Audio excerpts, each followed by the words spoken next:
SD Swasta GKPS Cibarou. Apa kabarnya pada pagi hari ini? Ya, Miss berharap anak-anak semua dalam keadaan baik dan juga sehat ya. Ya, pada pagi hari ini kita kembali lagi melaksanakan ibadah meskipun secara virtual. Ya, anak-anak semua silahkan ambil posisi yang tenang. Kita akan memulai seluruh rangkaian ibadah kita. Tenangkan hatinya, pikirannya, lipat tangannya, kita berdoa. Terima kasih kepadamu ya Tuhan, untuk kebaikan-Mu di dalam kehidupan kami. Ya Tuhan, pada pagi hari ini kami rindu untuk mendengarkan firman-Mu. Bantu kami ya Tuhan, untuk kami dapat mendengar, memahami, melakukan setiap firman-Mu dengan baik. Tuhan tolong kami, Tuhan jagai hati kami, Tuhan jagai pikiran kami. Terpujilah Engkau ya Tuhan, di dalam Kristus kami berdoa. Amin. Ya. Anak-anak semua, kita kembali lagi bersukacita. Kita mau memuji Tuhan. Karena kasih Tuhan begitu besar kepada kita. Kasih-Nya tetap ada hari ini, besok, dan seterusnya.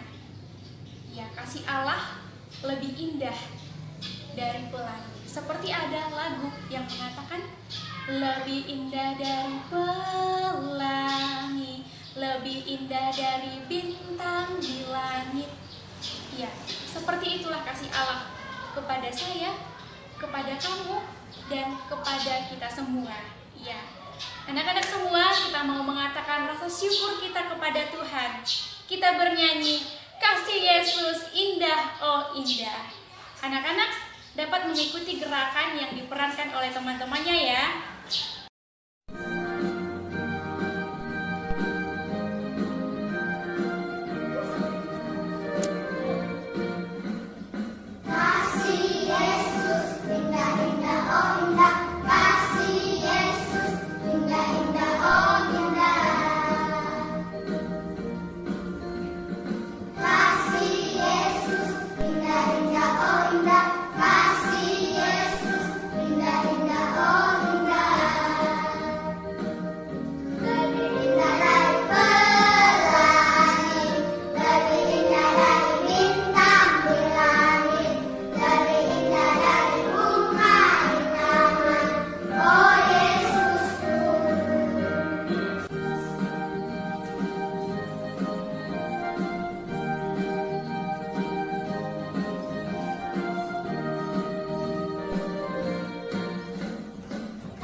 Anak-anak semua, kita akan mendengarkan firman Tuhan.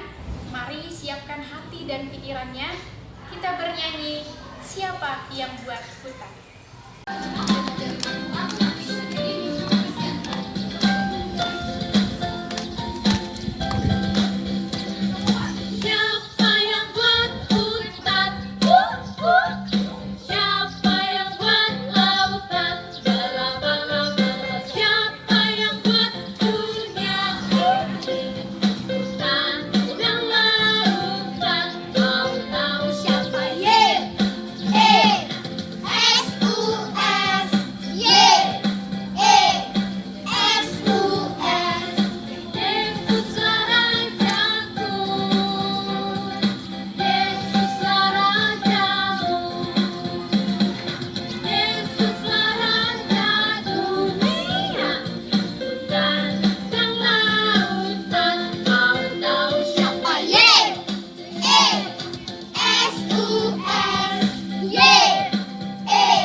kita bersyukur pagi ini boleh berjumpa secara virtual, namanya daring, online.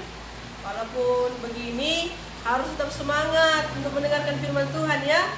Tadi sudah bernyanyi, sudah berdoa. Gak ada yang main-main kan berdoanya, semuanya harus sungguh-sungguh. Karena pujian kita itu kita persembahkan kepada Tuhan. Nah, sekarang kita akan mendengarkan firman Tuhan. Semuanya di tangannya, kita berdoa dulu sebelum mendengarkan atau belajar firman Tuhan. Yuk kita berdoa. Tuhan Yesus, terima kasih untuk pagi ini. Kami akan mendengarkan firman-Mu. Tolong kami mengerti apa yang Tuhan sampaikan pagi ini. Terima kasih Tuhan.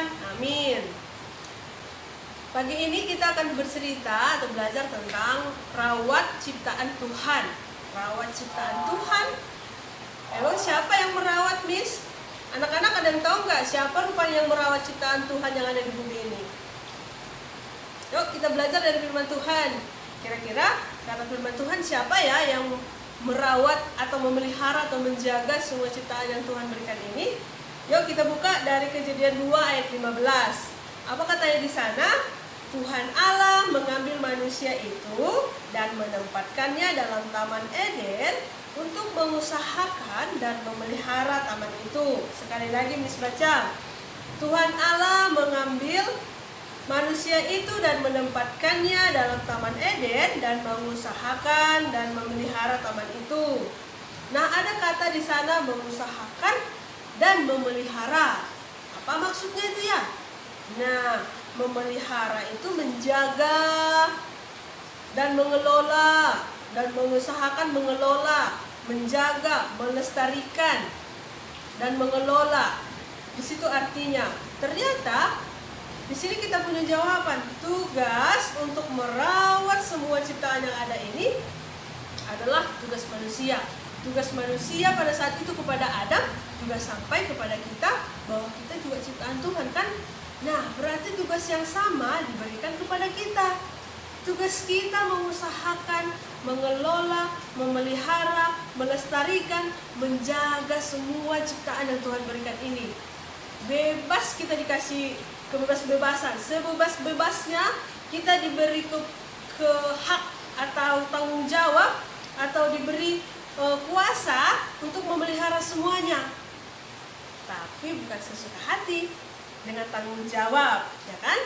Nah, kira-kira masihkah kita atau masihkah orang-orang melakukan tanggung jawabnya? Atau jangan-jangan sudah banyak yang lupa? Coba kita lihat yuk cuplikan di bawah ini atau video di bawah ini.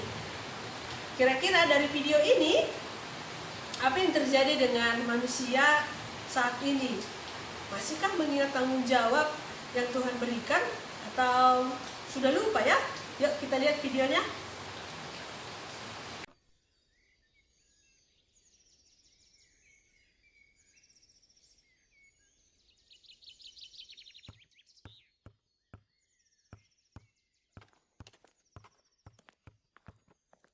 Riko, kamu sedang apa? Ayo main di sungai dekat hutan. Kamu yo. Ya udah, ayo kita ke sana.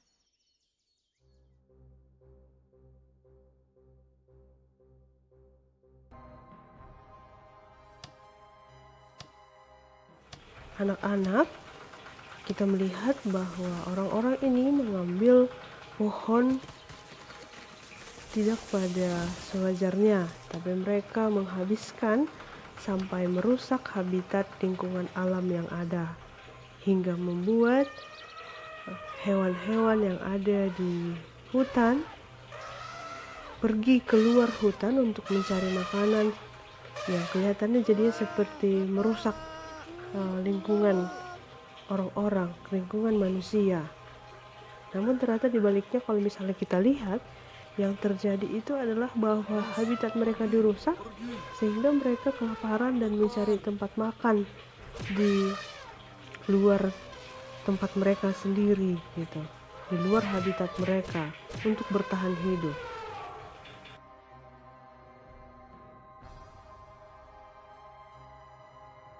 Berhenti! Apa yang dilakukan gajah ini? Wah, gajah ini melindungi anaknya yang tampak kelaparan. Hal lain lagi, ada masalah plastik.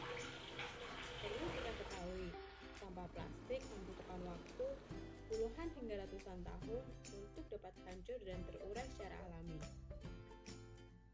Karena sifatnya yang sulit terurai, plastik yang terbuang ke tanah dapat membantu merusaknya air hujan. Akibatnya, membuat tanah menjadi kurang subur dan menyebabkan kematian bagi hewan pemulai seperti cacing. Yang bermanfaat membantu menyuburkan tanah. Sampah plastik yang terbuang sembarangan dapat menghambat saluran pembuangan air. Ketika terjadi hujan, sampah plastik yang terbawa arus air masuk dan menyumbat saluran pembuangan, sehingga mengakibatkan banjir. Begitu pula dengan sampah plastik yang terbuang dan berakhir di lautan. Sampah plastik tersebut telah membunuh binatang laut seperti paus, lumba-lumba, kura-kura, dan bermacam jenis binatang laut yang lain. Hingga pada akhirnya lebih dari 1 juta binatang laut mati tiap tahunnya akibat makan sampah plastik. Dari bermacam permasalahan yang timbul akibat dari sampah plastik, kita harus bertanggung jawab. Nah, setelah menonton video tadi, apa yang terjadi?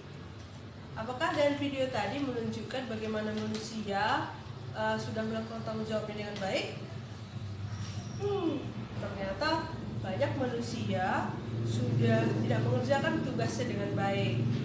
Sampai memang mulai dari zaman dulu sampai zaman Alkitab itu yang lama-lama kali itu sudah lama sekali. Namun dituliskan dalam Alkitab sudah dikatakan juga oleh Nabi Yesaya. Coba kita buka yuk. Apa kata Nabi Yesaya di Yesaya 24 ayat 5? Misalkan bacakan, anak-anak buka Alkitabnya ya. Bumi cemar karena penduduknya, sebab mereka melanggar undang-undang, mengubah ketetapan dan mengingkari perjanjian abadi. Negeri itu dinajiskan oleh penduduknya karena mereka telah melanggar hukum, melanggar undang-undang, melanggar perjanjian kekal. Rupanya sudah dituliskan juga, ternyata manusia itu sudah melanggar perjanjian abadi yang tadi itu, yang dimana Tuhan sudah memerintahkan untuk melakukan pekerjaan untuk mengusahakan bumi ini. Ternyata manusia mengingkari perjanjian itu, merusak bumi ini, tidak menjaga, malah menguras, mengeksploitasi istilahnya. Bagaimana itu artinya memakai, mengusahakan tapi tidak bertanggung jawab. Misalnya pohon diambil tapi nggak ditanam kembali, mencuri, dirusak pokoknya, sembarangan membuang bahan bakar minyak dan sampah-sampah segala macamnya ke laut sehingga ikan-ikan bisa mati. Nah itu yang terjadi, bumi cemar karena manusia. Nabi Yesaya sudah menyatakan itu dari dulu. Dan rupanya yang terjadi hingga hari ini pun masih hal yang sama. Manusia masih merusak atau masih lupa tanggung jawabnya. Nah anak-anak, dengan kondisi yang terjadi, dengan situasi yang bumi yang cemar ini, ternyata anak-anak sudah ada di bumi yang cemar, yang rusak. Nah bagaimana ya? Haruskah juga kita ikut dalam kondisi yang rusak itu? Atau ada hal yang baik yang harus kita kerjakan? Ngapain kira-kira ya sebagai anak-anak kita melakukan hal apa ya? Atau kondisi sekarang mungkin orang tua juga atau siapapun yang bersama-sama kita di sini, hal apa yang bisa kita lakukan agar kecemaran itu, kerusakan itu tidak makin parah gitu. Nah, anak-anak harus ingat juga bagaimana supaya tadi misalnya supaya tidak banjir ya kan, itu kan sudah bagian dari kecemaran. Ada juga tadi kebakaran hutan ya kan, ikan-ikan di laut itu mati karena sampah-sampah dibuangi ke laut gitu. Nah seperti sampah itu dari mana datangnya duluan? Kalau enggak dari masyarakat, dibuang ke sungai. Akhirnya kalau air yang ke sungai itu kemana perginya? Ya ke laut. Jadi anak-anak dari kita harus belajar untuk tidak buang sampah ke sungai. Kalau dekat sini pasti ada bondar kan? Jangan buang sampah lagi ke bondar. Kalau ada yang buang sampah ke bondar, bilang, halo teman atau siapapun itu, mama, papa, jangan buang sampah ke bondar ya. Karena nanti sampah itu kan mak bisa sampai ke sungai, kemudian sampai ke laut, nanti dimakan ikan-ikan. Nah ikan itu kita makan lagi. Akhirnya kita nggak sehat. gitu. Jadi ikannya jadi penyakitan gitu kita makan. Kemudian cara lain bisa dengan mengurangi penggunaan plastik atau bisa mendaur ulang plastik. Nah, kalau misalnya tadi pergi ke warung cuma suruh beli sampo misalnya kan, sampo harga 1.000, minta plastiknya gitu, nggak usah. Kalau cuma hal-hal kecil yang masih bisa kamu pegang dengan tanganmu, kamu nggak usah minta plastik gitu ya. Kemudian mendaur ulang itu kita bisa menggunakan botol aqua gelas, atau membuat membuat bunga dari plastik, supaya bisa mengurangi plastik itu jangan dibuang langsung ke sungai atau langsung dibakar gitu. Tapi bisa kita manfaatkan untuk hal-hal yang berguna, yang bisa kamu taruh atau kamu pajang di rumah ya. Nah, kemudian ada satu lagi, yaitu nanam pohon. Kita bersyukur untuk orang-orang yang masih mengingat tanggung jawabnya. Tentu dari sekian banyak yang lupa tanggung jawab, banyak juga yang tidak mengingat tanggung jawabnya. Sehingga tetap ada orang yang peduli dengan rusaknya lingkungan hutan di sekitaran bumi ini. Ada orang-orang yang peduli dan merayakan satu hari sebagai peringatan Hari Pohon Sedunia. Tanggal berapa ya? Ada yang tahu nggak? Tanggalnya itu tanggal 21 November. Udah lewat. Tidak apa-apa. Kita masih boleh mengerjakan hal yang sama ya di lingkungan kita gitu. Dan bersyukur untuk contoh baik dari anak-anak, dari teman-teman kita yang sudah melakukannya. Beberapa waktu yang lalu mereka sudah menanam pohon loh. Mereka sudah nanam pohon. Nah, ini pohonnya. Nah, dan besok mereka akan menanam pohon dan hari ini mereka akan menanam pohon di lingkungan sekitar kita. Nah, anak-anak bagaimana? Anak-anak juga boleh melakukan hal yang sama di rumah atau di ladang. Tanaman yang berbuah juga tidak apa-apa, supaya lingkungan kita tetap asri dan kita melakukan tanggung jawab kita menjadi bagian untuk mengusahakan dan memelihara bumi yang Tuhan berikan, ya kan? Dan boleh juga tadi mendaur ulang plastik, membuat karya dari plastik. Nanti misalnya ya, siapa yang sudah mengerjakannya? Siapa yang misalnya 2 hal saja, siapa yang nanam pohon atau yang membuat karya dari bahan plastik. Oke, siap mengerjakannya ya, agar kita ingat bahwa anak-anak juga punya bagian dalam tanggung jawab untuk mengusahakan dan memelihara bumi ini. Nah, anak-anak semua, demikian firman Tuhan hari ini yang mengingatkan kita bahwa kita punya tanggung jawab, punya tugas untuk merawat ciptaan Tuhan. Dari sekarang dimulai ya, agar sampai ke depannya nanti kita menjadi orang-orang yang terus mengingat bahwa tanggung jawab kita lah atau tugas kita lah yang diberikan. Tugas kita lah untuk memelihara ciptaan yang Tuhan berikan ini. Bumi yang telah Tuhan berikan ini, yang sudah cemar ini, harus kita tolong, harus kita perbaiki, harus kita tidak mengikuti kerusakannya, tapi harus ada perubahan dari kita, dan dimulai dari sekarang. Siap mengerjakannya ya anak-anak? Nanti misalnya 2 contoh langkah konkret atau 2 hal yang boleh kita kerjakan lebih awal itu adalah tadi menanam pohon dan mendaur ulang plastik. Nanti misalnya ya, siapa yang sudah mengerjakannya? Oke? Ya, mari kita menutup ibadah kita ini. Mari kita berdoa. Tuhan, terima kasih untuk pagi ini, untuk firman-Mu yang mengingatkan kami akan tanggung jawab kami untuk memelihara dan mengusahakan bumi yang Tuhan berikan ini.